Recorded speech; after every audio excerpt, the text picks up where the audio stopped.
আব্বাসিয়া খিলাফত।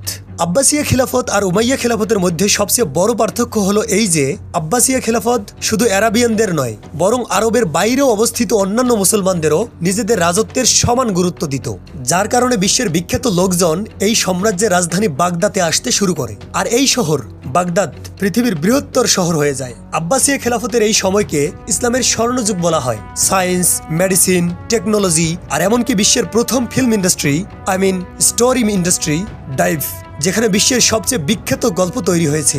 আজ অব্দি পুরো বিশ্ব জানে, যেমন আলাদিন, আলিবাবা, সিম্বাদ, যেগুলো আজও বিলিয়ন ডলার ইনকাম করে। এ বিষয়ে আমরা পরে আলোচনা করব।